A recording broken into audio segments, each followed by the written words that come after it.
Jared Polin, Fro Knows Photo.com here with another photo of the week. And though this may not seem like one of my more extreme images, it was something interesting. And I want to give you a little background into what I was doing and where I was. I was in Park City, Utah for a conference, taking photos of a conference. And I decided the day I got there, which was a Thursday, to start walking around Park City by myself with the Nikon D7000 and the Sigma 17-50 2.8 OS. I was forcing myself to go around and see the world differently, not using the D3S, not using my other lenses, but sticking with the D7000 and the 17-50 Sigma OS. So I was walking around. I got some interesting shots of the streets and some signs, and then I went into a store that had photographs, really colorful, interesting photos that were hanging on the wall. I forget the photographer's name right now, but when I went in there, you realize they were real prints. They were taken with mostly 8x10 view cameras, and that's what you're looking at right here. For those of you who don't know what a view camera is, this is a view camera. You see the size of the lens. There's a lot of glass in there.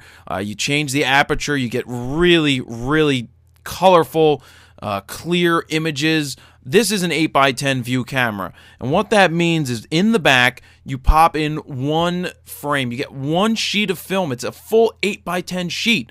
What's so great about that is when you start with a big negative, it's like having more megapixels but better megapixels. So an 8x10 sheet of film, what do you think you have to do to make an 8x10 image from it? You literally make a contact print. That means you put the negative right against the paper, you expose it to light, and boom, there's no enlarging. So that means the quality is still going to be amazing because you're not raising the enlarger or cropping, or, because you know how you make images larger and the quality starts to go down? Well, the same thing will happen with a negative. As you would raise the enlarger to make the image bigger, the quality would start to go down. But starting from an 8x10 negative instead of from a 35mm negative, you're going to get huge quality, or great quality.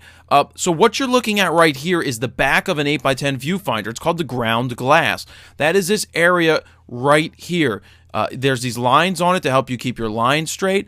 And this, usually you would see guys throw the black, like a black sheet over their head so that they could see what's going on. Some people will go in there with a loop so that they can check it and check their fine focus, which is really important here because you get one shot. You want to get it right. Also, the image is upside down, so there is no prism. This is exactly what happens when light goes through a lens. It's reversed. So when it hits your camera's image sensor, it's actually being shot like this in the camera, and then it just, it's rotated in the software, but it actually comes in upside down like this. But the viewfinder is a pentaprism, which reverses it for you, goes up, goes through, to make you see exactly what the camera is seeing, to make you see what the scene is. In this case, it's upside down. So let's try to edit this. I mean, I really like this because it's a really interesting thing to try shooting with this. I used to shoot with a 4x5 camera. Pretty interesting, pretty tough to do because it's a big camera and you have to, here it is. You have to play with a lot of this front area right here tilts forward. So it tilts and shifts, so it rotates this way, and the back rotates forward. It also may go side to side, and that changes the perspective of the film and the plane, so light will hit it a different way, so you can get some interesting focusing things. But what do we want to do here? Well, I think I want to bring out some of the tripod, but I also want to retain what is going on here in the street. So to bring back the street, I am going to pull back on my exposure, but we're going to play with Mr. Fill Light, and we're going to pump up our black levels. So basically, let me go back. I'll start over, reset. I started with, I want the street level to be good, to be exposed properly, but then I want the inside to be exposed well also. So I went to Mr. Fill Light, and then I went to my black levels, and now I'm going to contrast to try to make everything look nice. Maybe a little more fill light. Yes, there it is. A little more contrast. There you go. Some clarity. Do we want a more vibrance? Ooh, hello. I'm going to pull back because it's too much. I could live with it. Let's see what happens when we take some yellow out. Nah, we're not going to lose that yellow inside, so I'm going to go back and leave that the way it was. Yeah, there we go. Added some magenta. Now it looks real. Now there we go. Let's see where we started. Boom. That's the unedited raw file. And boom, that's where we're at now. I just noticed this car, a little distracting, but not a major problem. And I like what's going on here. I literally just shot this. You can see the whole street scene, and it's sharp, and it's quality. You can actually see the other photographer's site. There was 2 photography stores. One's across the street from the other. But the main focus here is the ground glass. I'm okay with this other background stuff. Let's see what happens when we get rid of the fill light. Yeah, you need the fill light. I don't like that. That's more focused on the outside.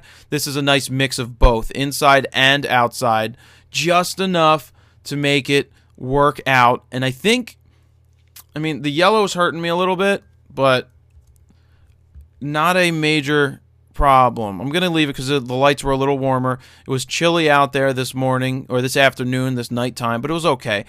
So really, this is an 8x10 view camera. I know this is different for photo of the week, but it's the whole story behind it and what it's capturing. And really, just searching around, doing things that I don't normally do, it was really good to get out in the fresh air and just walk around myself pretty much in an empty city and just look for images. Just feel the images out and capture something different than I normally capture, which are people. So in this case, I found this 8x10 view camera and saw this when I walked by. I didn't initially go, oh, I should take a picture. I saw the ground glass and I saw the reflection. I saw the actual image reflecting on the ground glass, and I knew that I had to try to take a picture, and this is the composition that I came up with. I wanted to get the outside exposed and the inside exposed properly, and that's exactly what I did right here. So that is the photo of the week for this week. Jared Polin, FroKnowsPhoto.com. See ya.